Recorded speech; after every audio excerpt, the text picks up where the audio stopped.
Good morning, class. Here's Calculus 1, Chapter 1, Review Functions and Models.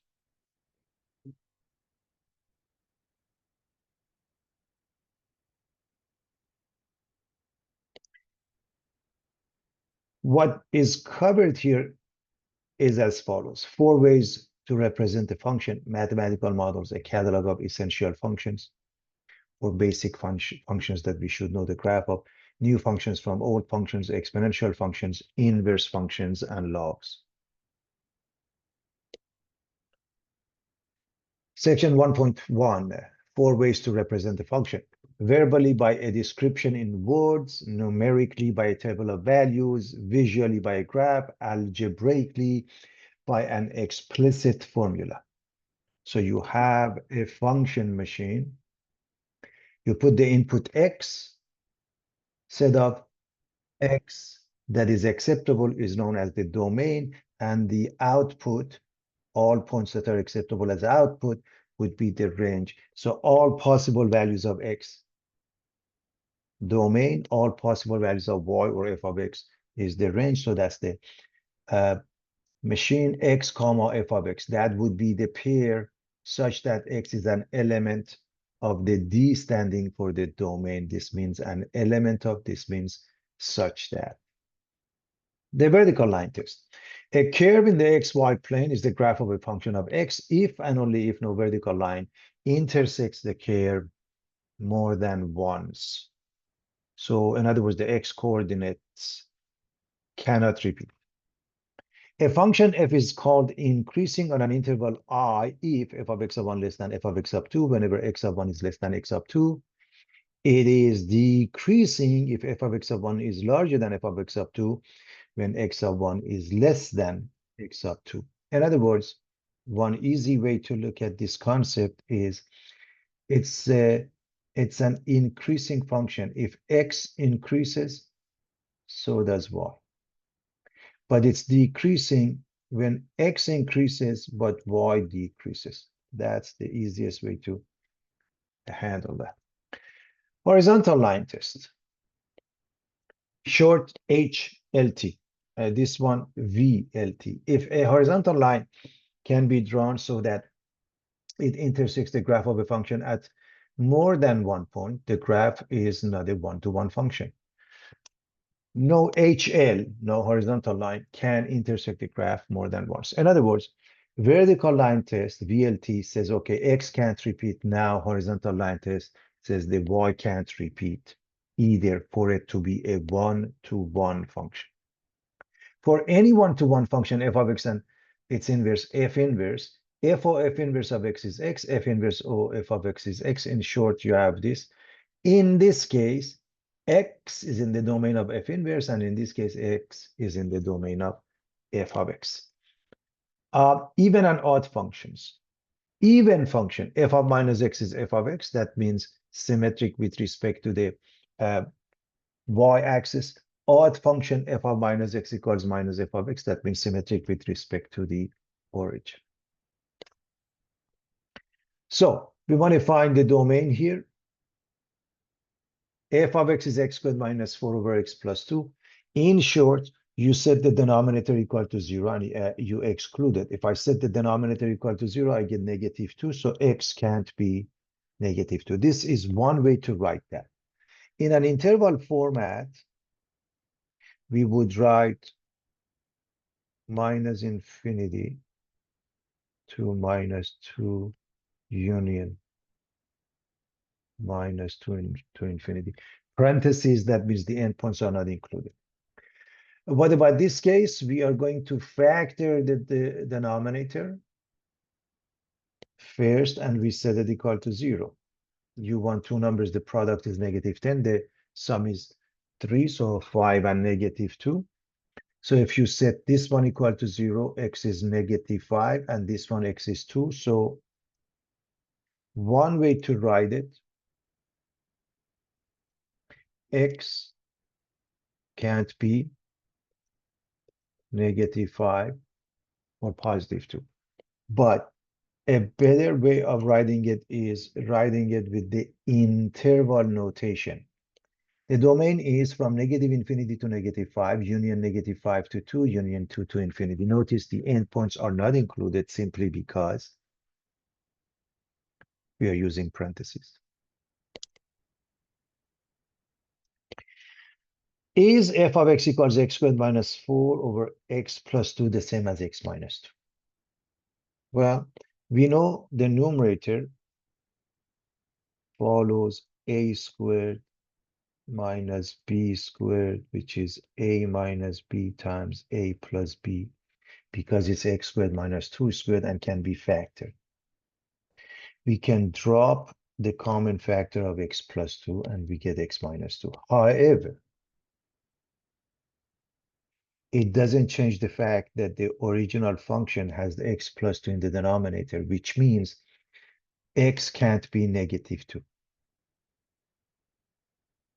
So they are identical as long as x is not -2. So to make sure we understand that, if we graph the function y equals x minus 2, okay, so this is 2, 0, this is 0, -2.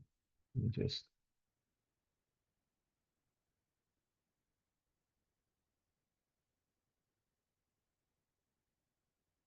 those are the intercepts. That's the graph of this function. But what about this function? X can't be -2. So if you plug in -2 here, becomes -2, comma -4. So this point, -2, comma -4, there is a hole. That's the difference. So one more time. The graph of this function looks almost identical to the graph of a line y equals x minus 2, with the exception that at x equals -2, there is a hole. So that's the difference between the two. Determine whether each of the following functions is even, odd, or neither. Well, as you recall, even and odd functions have a specific definition. So let's evaluate f of minus x. So f of minus x is minus x to the power of 5, because the exponent is odd, becomes negative, and this is minus x. And so basically minus of f of x, which indicates an odd function.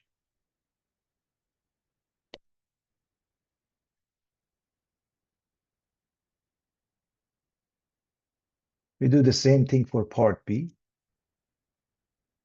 When the exponent is even, negative becomes positive. So this becomes positive x to the power of 4. The negative outside remains.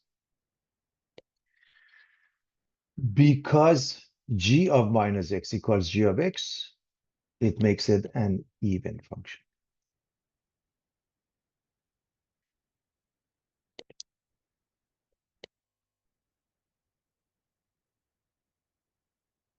Let's replace the x with minus x here. We get negative 2x here. We get x squared. This negative keeps it as negative. As you can see, it's neither the original function nor its opposite. Since h of minus x is not equal to h of x, and h of minus x is not equal to minus h of x, you conclude that h is neither even nor odd.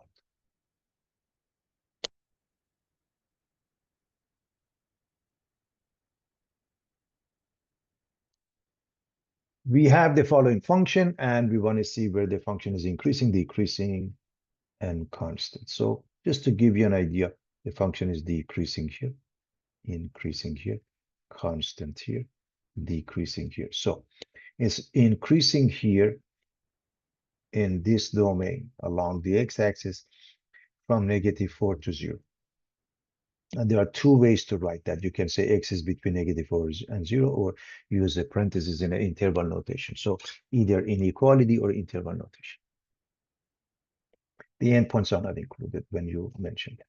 Where is it decreasing? Over here, as well as here. This one from -6 to -4, union from 3 to 6, endpoints are not included, constant, as I mentioned right here, from 0 to 3.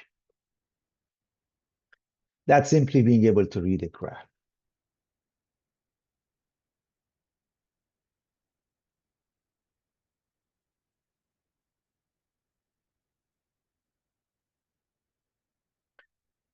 This is section 1.2, math models, essential functions. As dry air moves upward, it expands and cools. If the ground temperature is 20 degrees Celsius and the temperature at the height of 1 kilometer is 10 degrees Celsius, express the temperature T in degrees Celsius as a function of the height in kilometers. Assuming that the linear model is appropriate, draw the graph. What does the slope represent? So first and foremost, understand, generally speaking, for a linear function, we use x comma y. In this case, we are going to use the height comma temperature ht because they said so. So x, y, now it's ht. So the pairs would be, for the ground, the height is 0, 0, 20, and over here, the height of 1, 10. So those are the two pairs. So we want to calculate the slope. To calculate this slope, rise over run, y sub 2 minus y sub 1 over x sub 2 over x sub 1. Now we're going to say t sub 2 minus t sub 1 over h sub 2 minus h sub 1. So I'm going to write what we are familiar with. And now with the new variables, we use the new variables.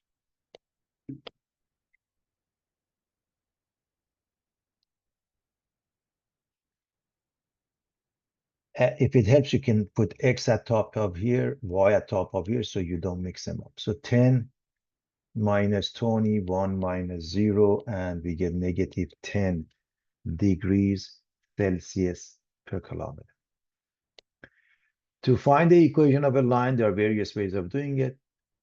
Because the y-intercept, and in this case, the t-intercept is given, we use y equals mx plus b. So that becomes t equals minus 10h plus 20. So we use the slope intercept form. Again, if it wasn't given, this one wasn't 0, 20, then we had to use y minus y1 equals m times x minus x up. So clearly 20 or 0 comma 20 is the t-intercept. If you set this equal to 0, h becomes a 2. 2, 0 is the x-intercept. We call it the h-intercept in this case. So t-intercept, 0, 20. That means y-intercept for the old one. H-intercept, meaning x-intercept is 2, 0. So you can graph them easily. You can see the 0, 20 here, 2, 0 here. And of course, we're talking about the height. We don't have a negative height at this point. The slope is m equals negative 10 degrees Celsius per kilometer. It represents the rate of change of temperature with respect to height. As we add 1 kilometer, we see the temperature drops by 10 degrees. What is the temperature at the height of 2.5 kilometers? So very simple. You go to this formula, T equals minus 10h plus 20, and replace the h with 2.5. So negative 10 times 2.5 plus 20 minus 5 degrees Celsius.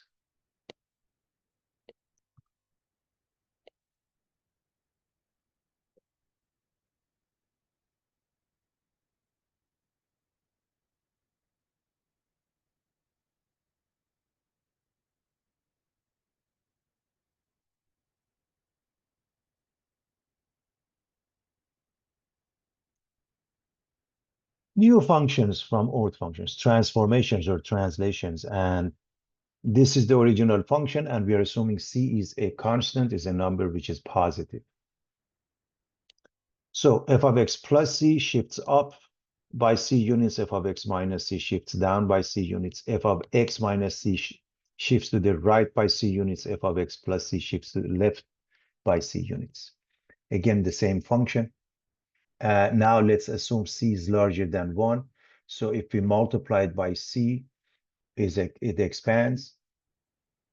And if you divide by 1 over c, it gets smaller, okay, in essence. So the effect is that it compresses. Now, if you put a negative in front of f of x, in essence, you're negating the y, so you reflect it with respect to the x-axis. If you put the negative in front of the x, you negate it with respect to the y-axis.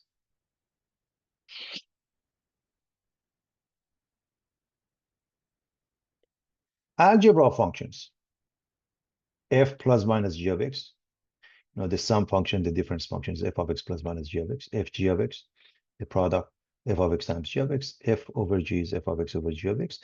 As always, when you're dealing with a fraction, denominator cannot be 0.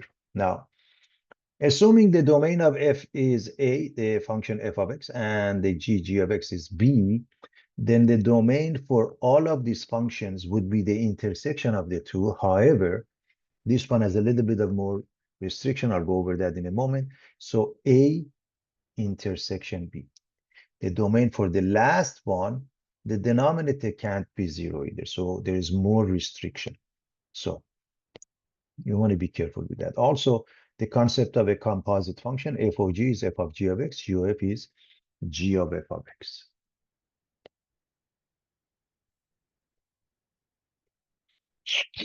Transformation of functions. Before we go there, I want to remind you of the meaning of an absolute value. Absolute value means the distance from 0. So absolute value of x is x. If x is larger than or equal to 0, minus x if x is less than 0. And that's something that I want to make sure that students understand the concept, okay? So let's look at a very simple example. If you are looking at number 2, the absolute value is 2 because we are in this area. It says, if the number is positive, just drop the absolute value. However, what about this one? We are here. What does it mean? It says, if the number is negative, write its opposite. That's the meaning of it, which becomes positive 2. And we want to be very careful with this understanding. It makes it easier. So now, the same thing for the function. Y equals absolute value of f of x means it's the same as f of x. Drop the absolute value if the functional value is positive, greater than or equal to 0, and it's going to be minus if f of x is less than 0. So we want to sketch the graph. Anytime they ask you to sketch the graph of an absolute value function, look at the graph without the absolute value. So starting with f of x equals x squared, remember it's a parabola, minus 25 goes down by 25 units. So it looks like this.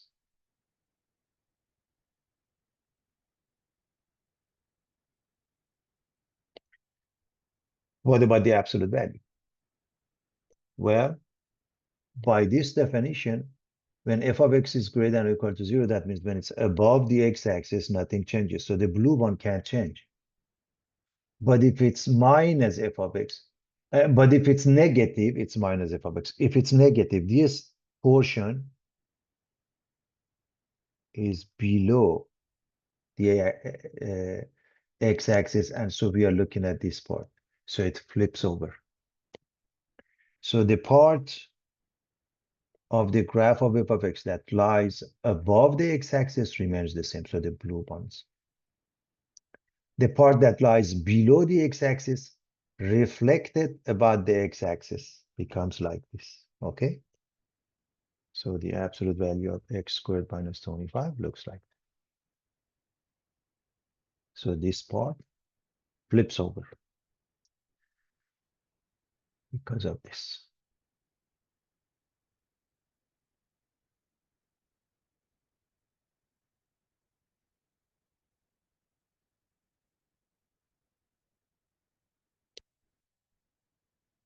All right, let's sketch the graph of y equals absolute value of square root of x minus 1. We start with one of the essential functions. It's y equals square root of x. We should know the graph looks like this.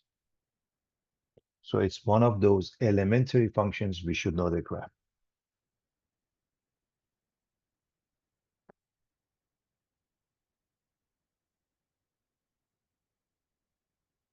Now, square root of x minus 1 is the same graph, but it goes down by 1 unit, shifts down by 1 unit. Therefore, this with coordinates 0, 0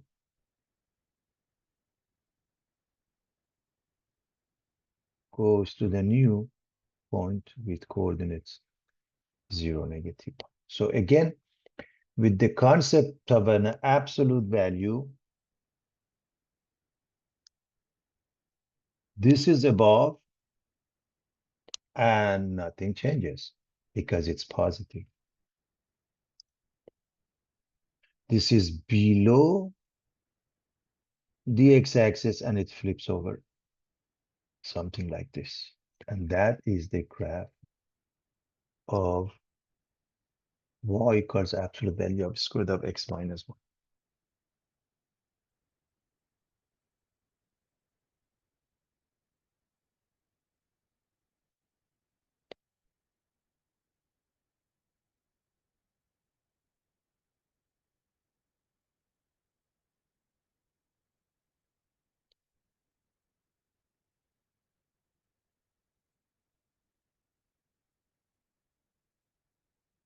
So it's very straightforward.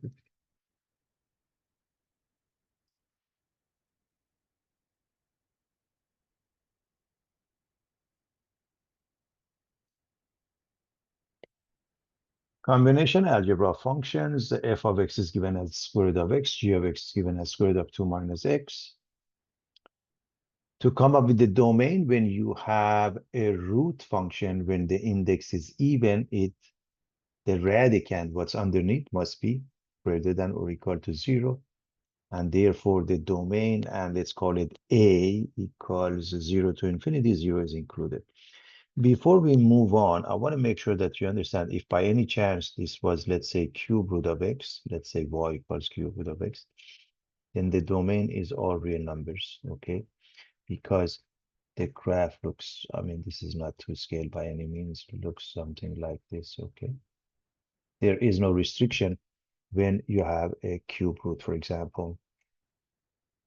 Cube root of 8 is 2. Cube root of minus 8 is minus 2, okay? No restrictions. What about this one? The same thing. It's a square root of 2 minus x larger than or equal to 0, which means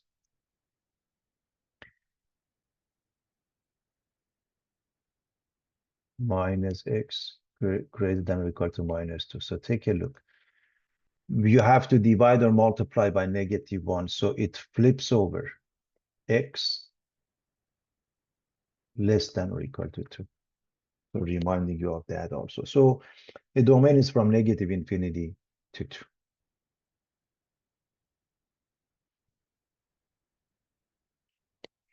Let's look at these two cases, then we erase my work.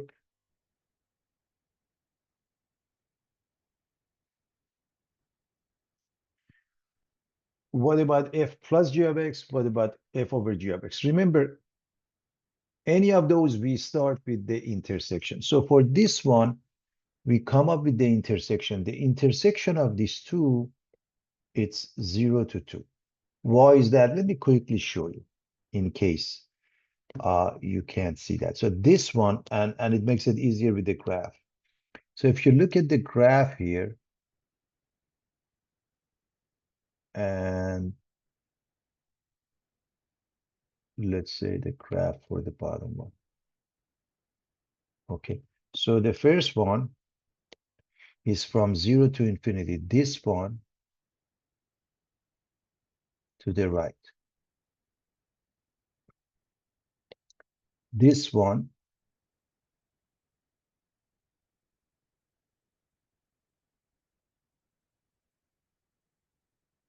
2 to the left. So what is in common between these two? From here to here, 0 to 2. Okay. Now, what about this one?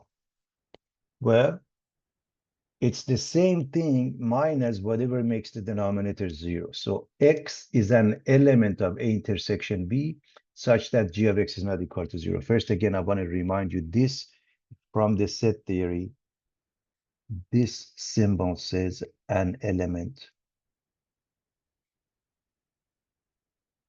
of. This line segment reads such that. Okay. So if you set this equal to 0, what makes it 0? I hope you see that 2 minus x equals 0, x equals 2. So you have to exclude 2. So everything is fine except 2. So how do you exclude it? You make it into a parenthesis. So take a look. They are almost identical except the endpoint 2.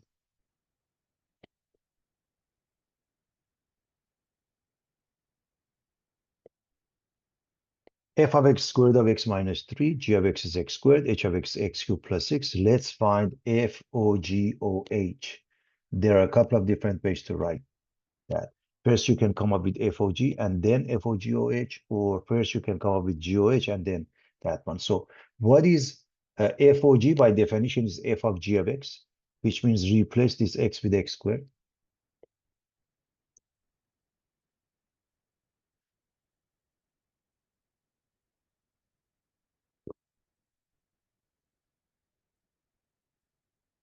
What is FOGOH? It simply means FOG of h of x, which means replace this x with h. So replace this egg with this x with x squared plus 6. And you're done. So that's one way to do that. The second method is to find the second part first, GOH. So GOH is G of h of x. So G of h of x. So instead of x, put x cubed plus 6 quantity squared.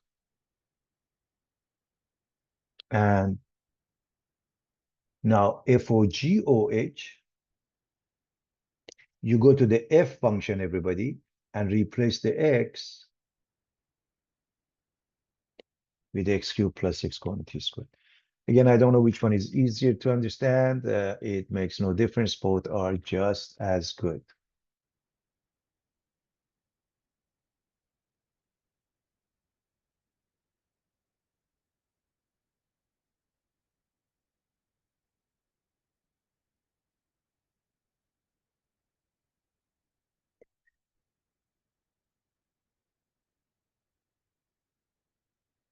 One point four exponential functions. F of x is b to the power of x. B is larger than 0 and b can't be 1. An exponential function is in this form. The base must be positive and it can't be 1. So if we look at those first, when b is larger than 1, it looks like this, which is an exponential growth. If b is between 0 and 1, looks like that, which is an exponential decay. And what I want to explain about this too, when b is larger than 1, for example, 2 to the power of x, 5 to the power of x, 10 to the power of x, e to the power of x looks almost the same. When it's like 1/2 to the power of x or 0.1 to the power of x looks like that. What about this one? When the base is 1, it is not an exponential function. What is it? It's a horizontal line. In both cases, notice there's a horizontal asymptote, which is the x-axis, which has the equation y equal to 0. VA, vertical asymptote, doesn't exist. Y-intercept, 0, 1. In fact, for this one is also 0, 1. X-intercept, we don't have any. Domain, actually all of 3, this one, all of the, so domain simply means what part of the x-axis is covered. If you lay it down along the x-axis, it covers all real numbers from negative to positive infinity. But for the y-axis covers from 0 to infinity, that is known as the range.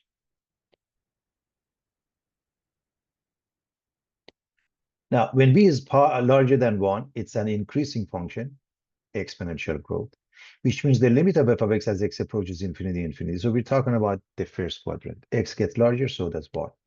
But the limit of f of x as x approaches negative infinity is 0. So as x gets smaller and smaller, the graph gets closer and closer to the x-axis. And that gives rise to the definition of a horizontal asymptote. On the other hand, when b is between 0 and 1, here, it's a decreasing function, exponential decay. Limit of f of x as x approaches infinity is 0, this one. And limit of f of x as x approaches minus infinity is infinity. We mean the second quadrant. This is the first quadrant. Also, exponential rules. Everybody knows, for example, a to the power of 0 is 1, a to the power of m times a to the power of n is a to the power of m plus n, a to the power of m over a to the power of n is a to the power of n minus n, 0, exponential rule, product, quotient rule. Negative exponential rule, we have a bunch of them here. In short, for example, a to the power of minus n is 1 over a to the power of n. Means if you have a negative exponent, just flip it over. If it's at top, bring it down. If it's at the bottom, bring it up. And in this case, in the form of a fraction, flip over the fraction in order to avoid having a negative exponent.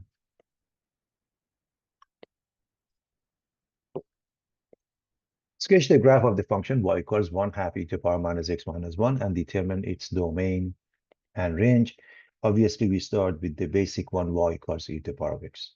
And as I mentioned, it looks like that when the base is larger than 1. So even if it were for the sake of argument 2 to the power of x, it looks almost like that, okay? The next one is e to the power minus x, which means you reflect it with respect to the y-axis because you put the negative in front of x. So reflect the graph of y equals e to the power of x about the y-axis to get that, and it looks like that. So we have 0, 1 here, we have 0, 1 here. The next step is to apply the 1/2, which means you compress it by a factor of 2. You make it smaller by a factor of 2, half of that as far as the height is concerned, the y coordinate. So compress the graph vertically by a factor of 2, y equals 1/2 e to the power minus x. And it looks like that. What is important for everybody to notice is that if you look at these points, 0, 1, right? But this point, now it's 0, 1/2. Finally, we're going to go here. That means from here, minus 1, shifted down by 1 unit. Shift the graph down by 1 unit to get to this function.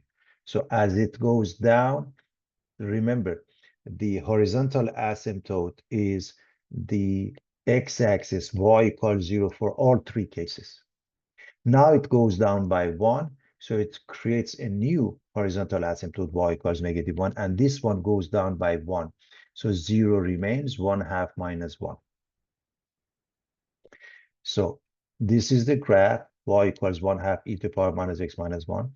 This is the new horizontal asymptote, y equals -1.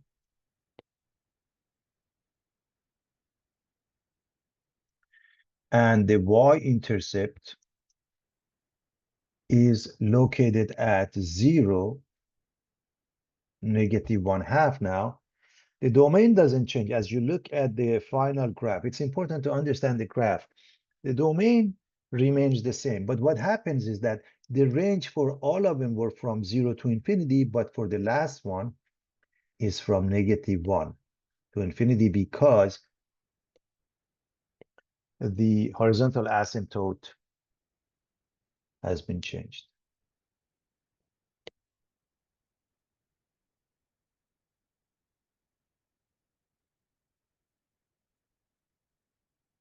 Determine the domain. G of t, you're looking at the square root. When the index is even, you have to set this larger than or equal to 0. We do so. We move the negative, make it positive 100 on the right, which is 10 squared. And the reason we use it as 10 squared because this one has a base 10. This one has a base 10. Therefore, t is larger than or equal to 2.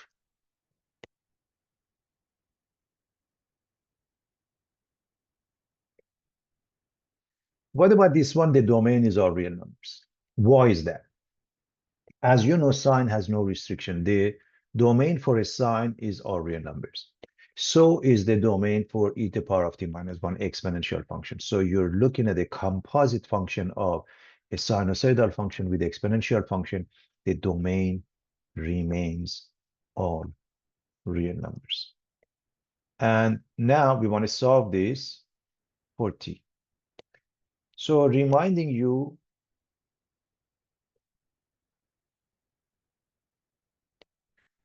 of all of these exponential rules. And for this one,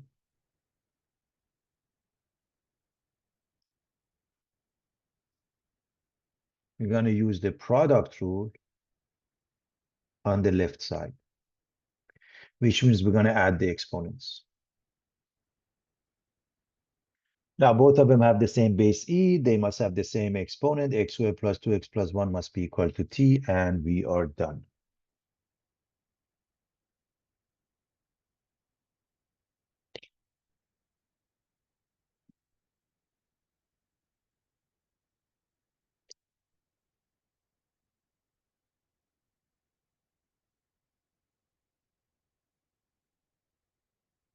Find the inverse function where f of x is 4x minus 1 over 2x plus 3. So what is the process of finding the inverse function? I picked a question which is a little bit involved. And so number one, change f of x to y because it makes it easier to deal with. If you kept it as f of x, it doesn't matter. But now the next step is to interchange x and y. This becomes x, this becomes y, this becomes y. And right here you have found the inverse. However, what do? We solve for y. So cross product, x times 2y plus 3. So we do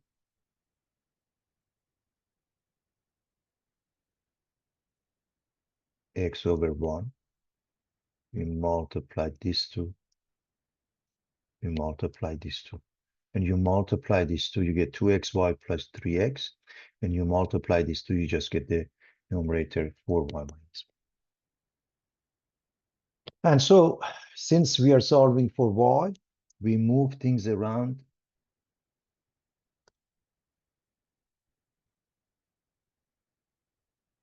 as follows. We move the negative 1, make it positive. We move the 2xy, we make it negative.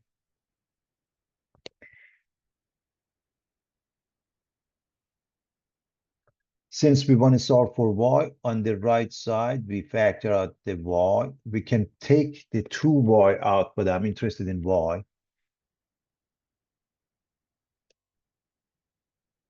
By the way, if there's a common factor of 2 between the two sides, you can drop it. And so all you have to do, you want to solve for y, divide by the parentheses 4 minus 2x. That is the inverse. We give it the name f inverse of x.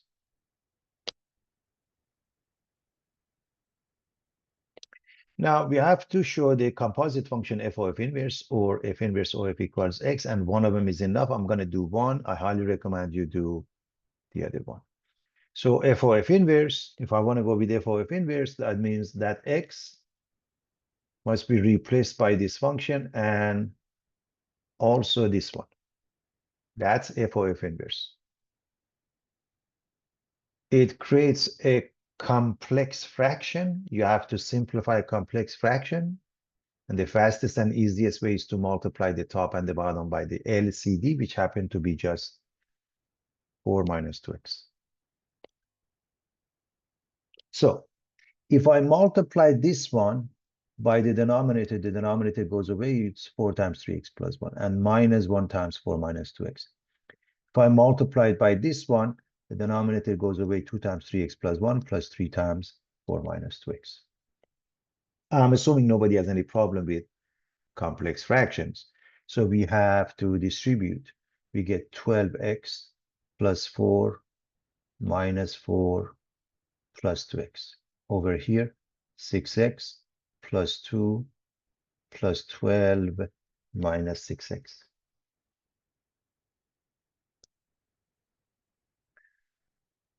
These two cancel each other.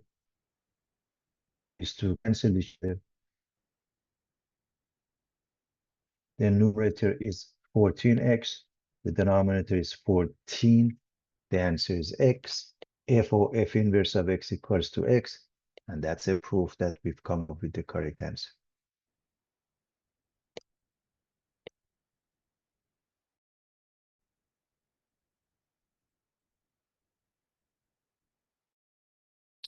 Logs. They work the same way as the exponential functions. Must be positive, can't be 1. If so, then y equals log x base b is equivalent to x equals b to the power of y. And as you look at it, the exponent here is the same as here, and b is the base for both of them. So to have a better understanding, take a look at the arrow that I put here, and therefore b to the power of y equals x. If we can go from one format to the next, back and forth, then we have absolutely no problem with logs. So this is the general one, and therefore the following properties of logs. Log 1 with any base including b is 0. And remember, this is the general case. B can be any as long as it's positive and not equal to 1. Log b base b equals 1. That means the base and the argument are identical. Log base b of b to the power of x is x. They cancel because of the just arrow. B to the power of log x base b equals x. This is called the product rule. Log base b of x y is log x base b plus log y base b. This is the quotient rule. Log base b of x over y is log base b of x minus log base b of y. And log base b of x to the power of n. This is called the power rule. The n sits in front, n log base b of x. Now, if we go to common log, the base is 10. We do not write it. So when we have log, no base, that means the base is 10. Therefore, 10 to the power of y equals x. You should be able to see the properties of common log. I hope you have no problem with that. I highly recommend you take a look at it a couple of times to convince yourself you're very comfortable with that. In the case of a natural log, instead of log, we use ln. Don't use log x base b. Y equals ln x, which makes e to the power of y equals x. And these are the properties of logs. This is general, this is common, this is natural log. Because logs and exponentials are inverse functions, they have graphs that are symmetric with respect to the line y equals x. For example, y equals e to the power of x and y equals ln x. We also have the change of base formula. Log base b of x is log x over log b, and choose any base, a in general, common log, or natural log, more specifically for the sake of calculation. So this was the synopsis of logarithmic properties. I hope everybody is comfortable with them.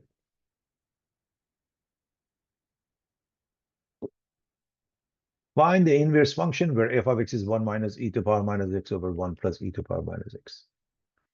This is as involved as it gets. And again, we start with changing this to y to make life easier.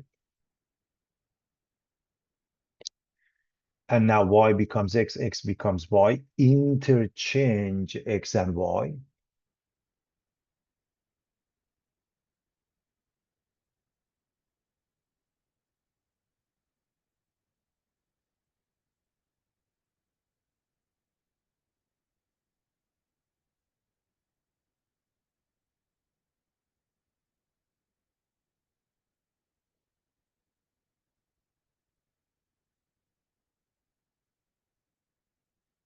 X over 1.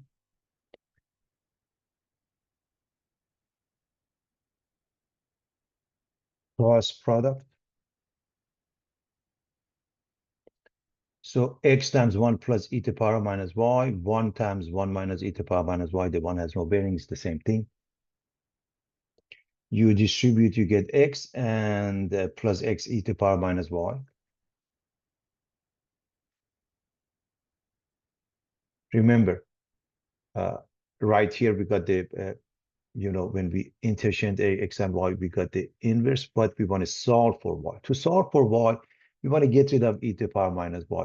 If we multiply by e to the power of y, it's important to understand what happens. And let me write this. E to the power of y times e to the power of minus y is e to the power of 0, and it's equal to 1. That's important to understand. So this one makes this one x e to the power of y, or e to the power of y times x. This one, the product of these two makes it 1, so we get x. This one, e to the power of y, minus this one, the product is 1.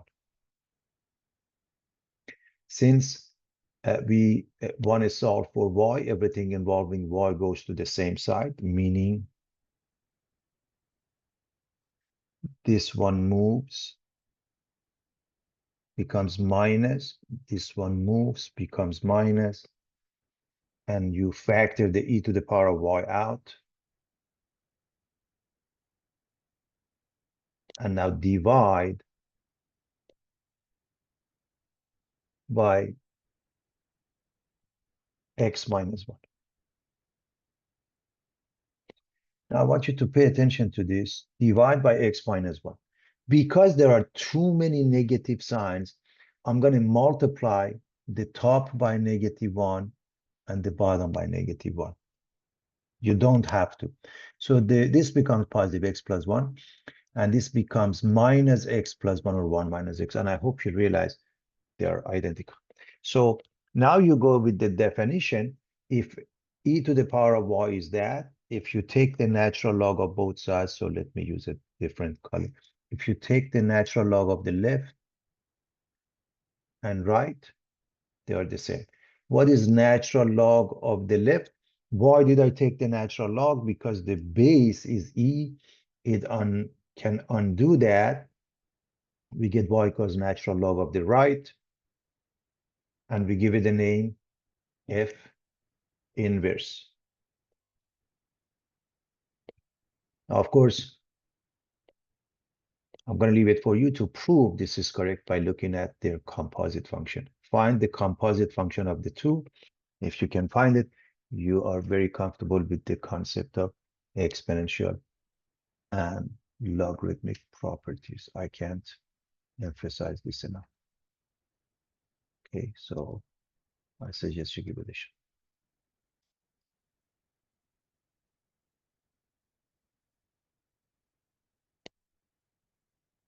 All right, write as a single log and reminding you of the properties.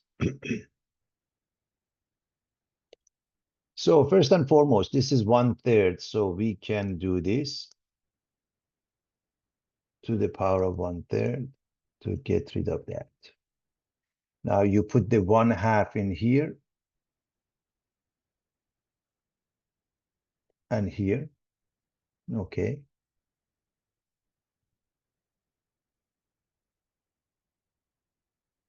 So this becomes ln of x plus 2 to the power of 3 times 1/3, which is 1, so ln of x plus 2. This becomes ln of x to the power of 1/2. We are looking at number 7 now. And this one, ln of x squared plus 3x plus 2 to the power of 2 to the power of 1/2.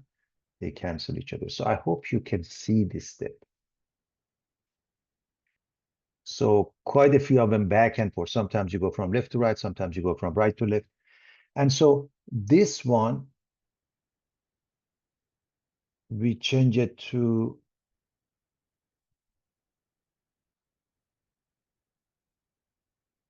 square root of x.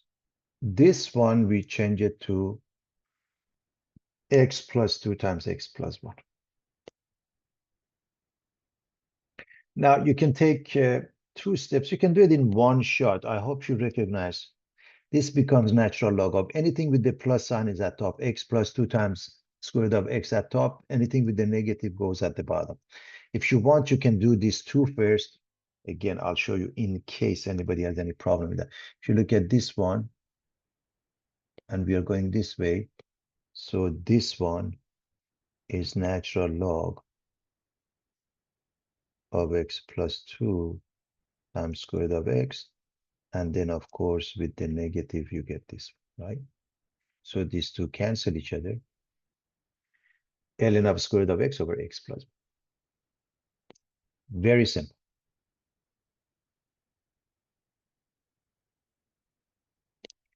What about ln of x plus y plus ln of x minus y minus 10 ln z?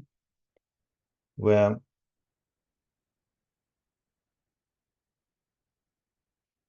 let's write this as ln of x plus y times x minus y minus ln of z to the power of 10, because we bring the 10 in. This one is using this one. And so ln, this is at top, this is at the bottom. X plus y, x minus y is x squared minus y squared. Again, very straightforward, everybody. And what about this one? First and foremost,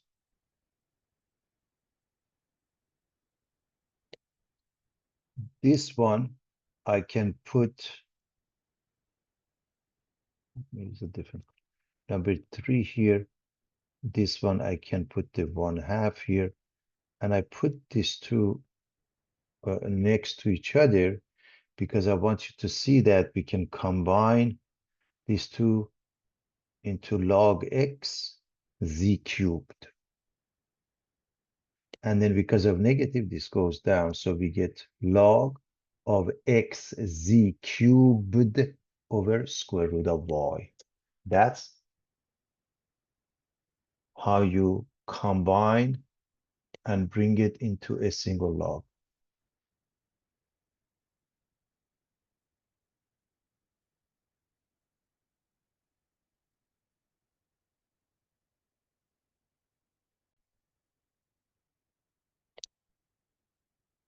Now, the next example, we want to expand each log as much as possible. So, again, we have a bunch of rules here. This one uses number 5. I put the number so we can easily follow it, which is the product rule, log of xy. So this is log of xyz base 7. So log x plus log y plus log z, and all of them have the same base, namely 7. Ln of 9 over x, we go with number 6, which is the quotient rule, ln of the top minus ln of the bottom.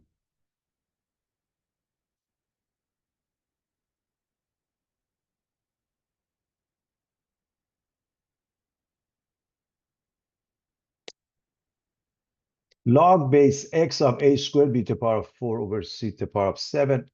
Again, we use number 6, the first quotient rule, although you can do it in one shot, class. So it's log of the top minus log of the bottom, same base, namely x. And this one, we use number 5,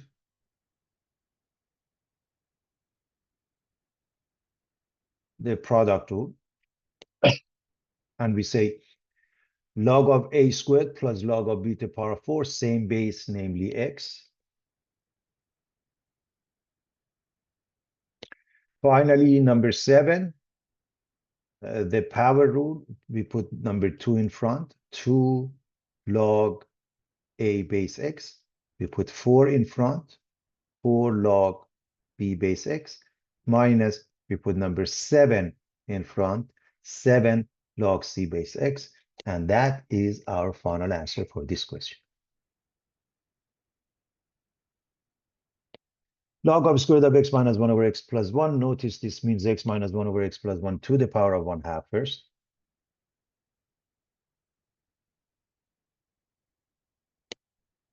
And we use the power rule, we put the 1/2 in front. And then we use the quotient rule and we separate them log of the top minus log of the bottom. 1/2 is in front. So half of log of x minus 1 minus log of x plus 1.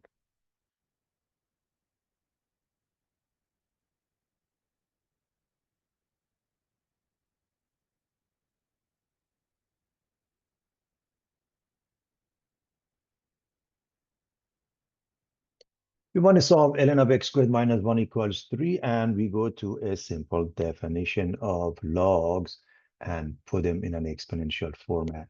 So x squared minus 1 is e cubed, which makes x squared e cubed plus 1 or 1 plus e cubed, and x is plus minus the square root of 1 plus e cubed. By the way, the argument of log must be always positive. Whether it's positive or negative, when you square it, this becomes positive, which is larger than 1, so minus 1 still makes it positive. Because remember, the argument of log must be positive, can't be 0, can't be negative. All right, there are two ways to approach this. One, you may recognize that e to the power of x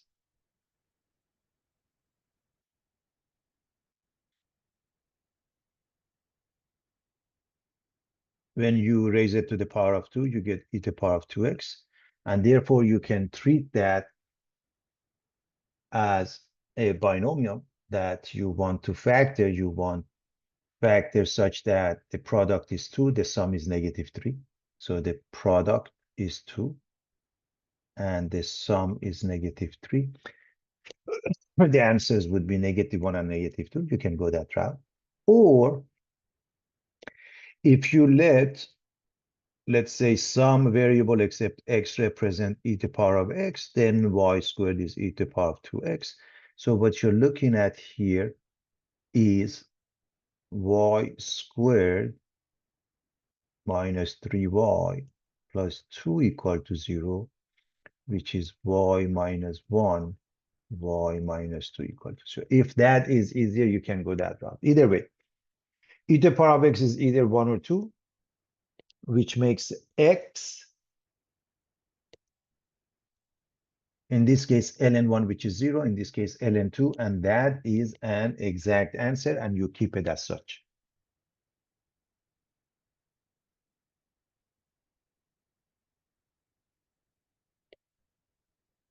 All right, to move on, let me erase my work.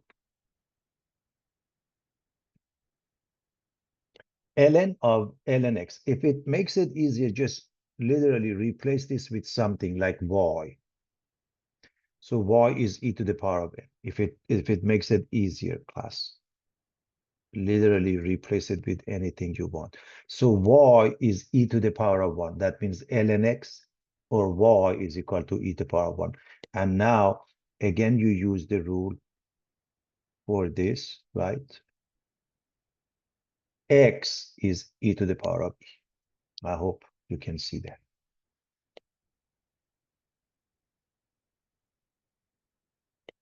E to the power of ax equals c e to the power of bx. The methodology to solve for x is very simple. We divide by e to the power of bx, and we use the exponential rule, the quotient rule, meaning e to the power of ax divided by e to the power of bx is e to the power of ax. Just write it here.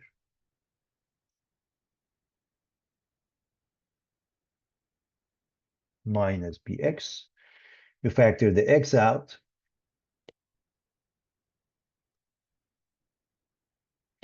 And now, if I take the natural log of both sides, the left side remains as the exponent a minus b times x only. The right side is ln c. You want x divided by a minus b. That is your final answer.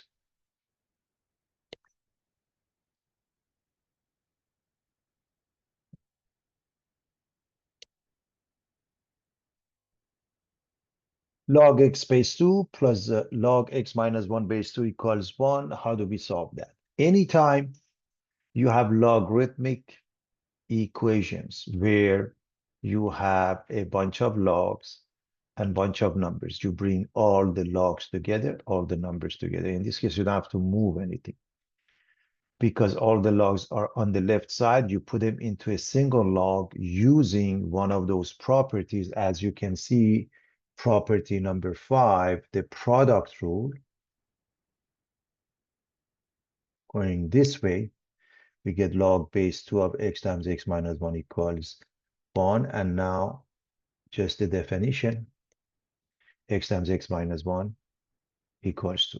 Of course, x times x minus 1 is x squared minus x. The right side is 2, move it to the left, and now factor this into x minus 2x plus 1, and you get two answers. X is either 2 or negative 1. However, you go back to the original equation and you check. The way you check it, does 2 work? Yes, 2 is fine here, 2 here. Meaning you look at the argument, make sure it's not negative. So if you put the negative 1 here, it fails. You don't even have to check it here. So negative 1 is out.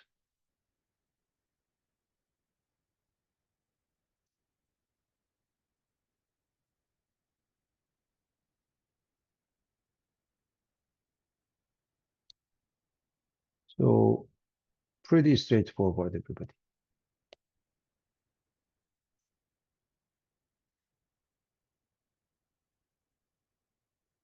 What happens next? Notice both sides have logs. When you have logs on both sides and nothing else, you don't have to move anything around, just combine each side into a single log. The left side is a single log, but the right side is not. It's the product of x and 12. So log of x times 12, which is log of 12x. Again, we are using number 5. So because they have the same base, in this case, the base is missing, meaning it's a common log, the base is 10. They must have the same argument, x plus 12 must be the same as 12x.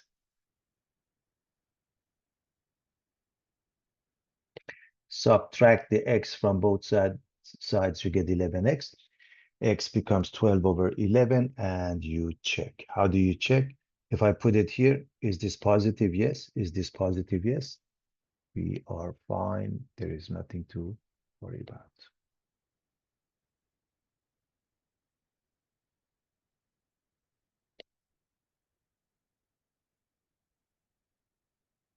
So ln of 2x plus 1 is 2 minus ln x. Well, remember what I said?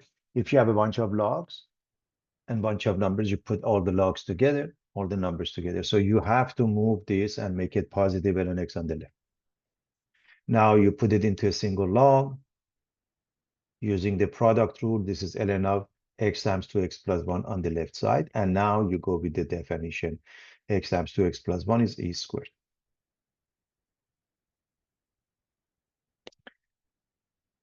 Again, when it's a single log, we can use the definition and go from logarithmic format to exponential format. So this is 2x squared plus x. E squared is a number, move it to the left. And to solve for x, we have to use the quadratic formula. As you know, ax squared plus bx plus c equal to 0 means x is minus b plus minus the square of b squared minus 4ac over 2a. I'm assuming everybody knows that. Therefore, all you have to do, what's a, b, c? A is 2, b is 1, c is this number, minus e squared, and keep it as minus e squared because it's an exact answer. Now plug it into the quadratic formula and you get x is minus 1 plus minus the squared of 1 squared minus 4 times 2 times minus e squared over 2 times 2. So this is obviously 4, this is obviously 1, minus 4 times 2, 8, and minus becomes positive 8e squared. Now I want you to pay attention that this has two answers. Minus 1 plus this over 4 and minus 1 minus this, which is completely negative. So only minus 1 plus is acceptable because if you put -1 minus the square root of 1 plus 8e squared over 4, that's a negative value. You can't have it here. You don't even have to check it there. So this is the only answer because it's a positive value. And how do you know that? Square root of 1 plus 8e squared, whatever it might be, even if you don't put it into a calculator, you should recognize square root of 1 is 1. So this is larger than 1. So therefore, with -1 becomes a positive value. Divided by 4, it is still positive.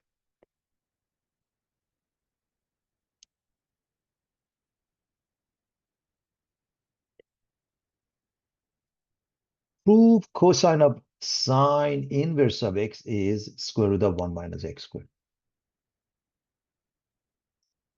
Well, remember, sine inverse of x, it's an angle, it's an arc. So let it be equal to alpha, beta, gamma, theta, your choice. You can even say equals y. And so if that is theta, you're looking for what? Cosine of theta. That's what we are looking. And if sine inverse is theta, that means sine theta must be x by the definition of an inverse function.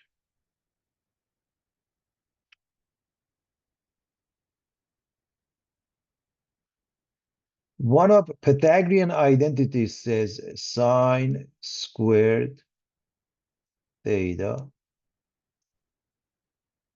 plus cosine squared theta is 1. This is one of those Pythagorean identities in trigonometry. So if that's the case, there are different ways of writing sine and cosine. For example, we can write cosine is plus minus the square root of 1 minus sine squared theta. It comes from there.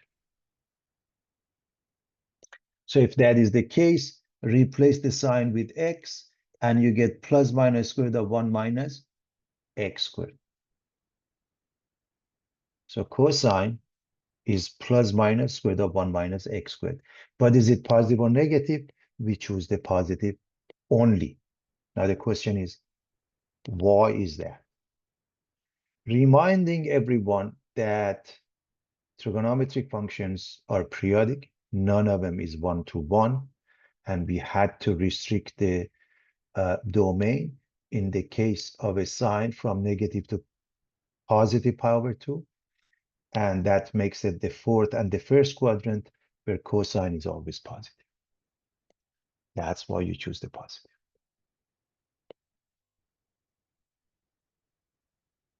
So a piece of information from trigonometry. Simplify sine of 2 arc cosine x. First and foremost, I want to just remind you, this is the same as 2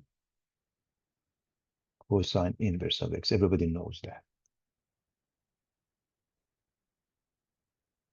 So we do the same thing. Sine inverse was theta. Now cosine inverse is theta, or arc cosine x is theta. And what we want, therefore, we want sine of 2 arc cosine 2 theta. So we are looking for sine of 2 theta, which, by the way, is 2 sine theta cosine theta. So going back here, this one or cosine inverse makes no difference. That means cosine theta must be x. And again, going back to Pythagorean identity, and now we want sine because this is 2 sine theta cosine theta. Cosine theta is x, but what is sine? We don't have it yet. So we're going to write sine is plus minus the square root of 1 minus cosine squared theta. Right? Again, from Pythagorean identity.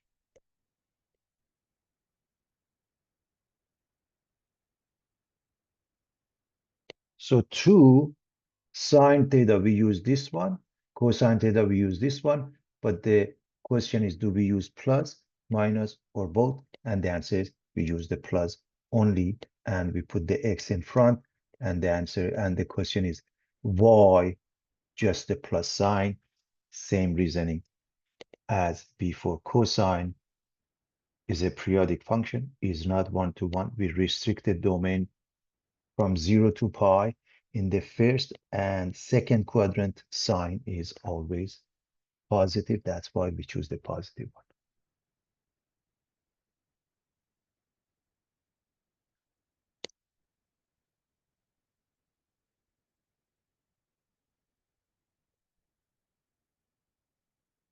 All right, e to the power minus x squared is e to the power of x to the power of 2 or times 1 over e cubed. Please understand this means, of course, this means e to the power of 2x divided by e cubed. So this is e to the power of 2x minus 3 using this rule, or you can bring it up, make it negative and use this rule. Either way. Since they both have the same base e, they must have the same exponent. Minus x squared must be 2x minus 3. And because we want to solve this, we're going to bring everything to the same side. This has a negative sign. We move it to the right. We want to factor these two numbers. The product is -3. The sum is +2. That would be +3, -1. So the answers are x can be -3 or +1.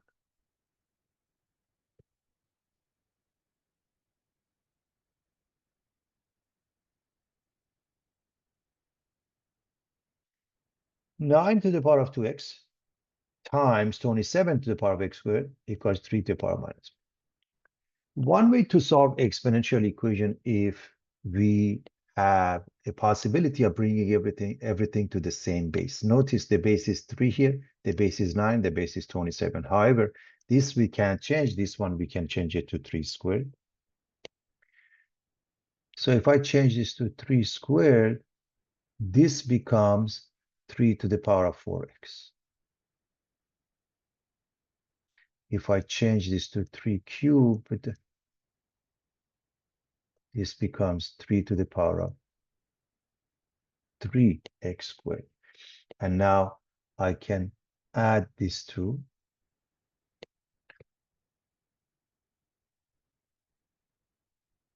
And say that the two exponents must be the same, meaning 4x plus 3x squared must be -1. To solve this, we are going to put everything on the same side in descending order. I put this one first, plus this one, and -1 moves to the left, becomes +1. 3 is a prime number.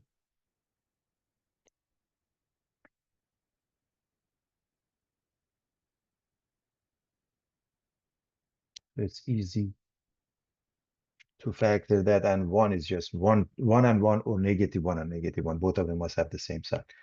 Both of them are 1. Therefore, x is either -1 or -1/3.